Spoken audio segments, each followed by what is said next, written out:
伫进前，台南市教育局根据学校的需求，开出11个台语老师正式的课，真侪机关真赞成，讲这就是语言振兴的头一步。不过，就这教学机关人员就伫咧烦恼讲，因敢会受到影响。教育局回应讲，完全照法定规定来聘用的。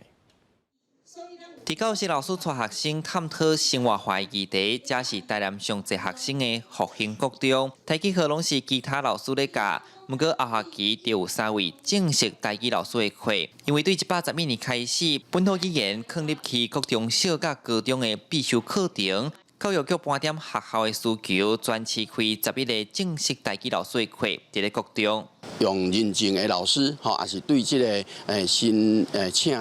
入来的这个老师，其实拢有这个好处啦，因为当共同来准备这个课程。因为台语师资无够，政府培训真侪教职人员去好好教册。这个台南头一届开出台语老师正式的课，课界已经赞成语言复正，不过未来有正式老师了后，教职人员的头路敢会受影响，嘛引起讨论。有的学校就是希望讲会当用正式的老师，嘛袂当讲安尼无好，只是讲就是咱既然就是政府一开始互阮就是有这个名分，不过我嘛是希望讲伊就是真正是。 有名有实的。教职人员的薪水其实一定10几档拢无调整啊，以国小为例伊一节课的薪水是336块。支援我们本土语教学